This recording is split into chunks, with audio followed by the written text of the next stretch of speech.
A lesson in burning.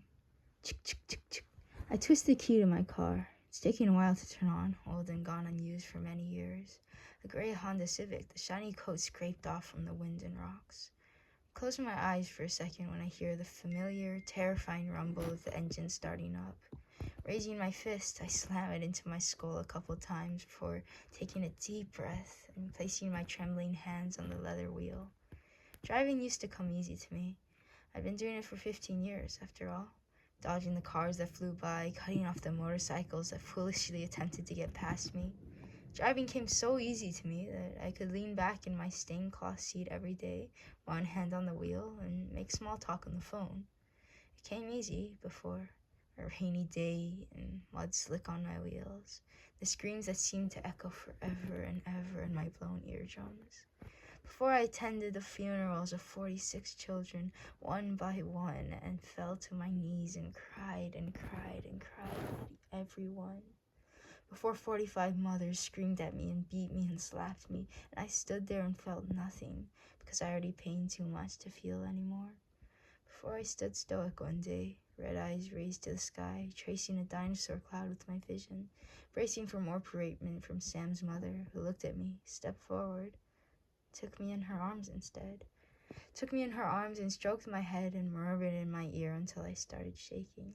Small tremors at first, then violent quaking that could have torn the earth apart, but instead only tore me apart. It's all right, son. It's all right. It wasn't your fault. Not the weather or the faulty brakes or the semi-truck. Just God's plan.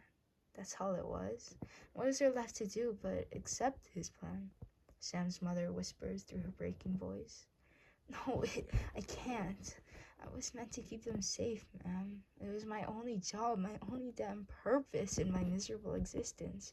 To drive them to school and back every morning, listen to their laughter, and I'll never hear it again. It's all my fault, and I did it, and they're never coming back, and I miss them, and God damn it. Pause, and I'm sure she hates me. I'm sure she'll pull back and slap me across the face and collapse and weep and break my heart for the 46th time. Only there's nothing left to break, even the shattered dust blown away into the endless, terrifying void of guilt. You know, Sam would come home every day and tell me, Mr. Elliot gave me a lollipop when he saw me crying. Or, Mr. Elliot is my favorite, Mommy. He's the funniest person in the world. I swear he is. Can I bring a chocolate for him tomorrow? He looked all sad and tired today. Without fail, for the 3 years he went to elementary school and you drove him, he said something wonderful about you when he came home. Thank you for giving him that joy. He'll carry it with him all the way up in heaven. And in that muddy field with a mother standing 2 feet away from her 12-year-old's grave, something inside me started beating again. Not quite enough to feel again. Just the smallest spark in the midst of an endless field of brambles. My father always told me not to smoke in the forest. Ironic, considering he went and lit a cigarette in our backyard every night till his lungs failed and he died coughing billows of gray out. For if even the tiniest ember were to catch, it would burn everything down.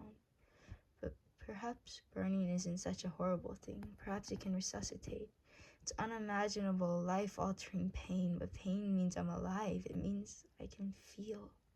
The most terrifying thing is to be unfeeling in a world where feeling is all that makes humans human. If I'm not human, then what am I? A demon for killing? Condemned God for cutting the strings of fate that had yards yet to go? The monster under the beds of those children? Nothing but sin and evil, grief and devastation. I never thought I would touch a wheel again after that day. Yet here I am, forcing my tentative foot to push on the gas pedal, feeling like I'm going at rocketing speeds, my hard imagination car, even when I've hardly moved 10 feet in 1 minute. Here I am, preparing for my new job that'll start in a month. Well, old job, I suppose. Back to the stained cloth seat and the laughter and the motorcycles. Only this time, my daughter will be in the bus. I'm not sure why I've come back to this, the source of my nightmares and all my pains. Maybe because I need to feel that agony. I need to burst into flames before I can really start living again. Driving used to come easy to me. before the deaths of 46 children in my school bus killed me and I began to burn.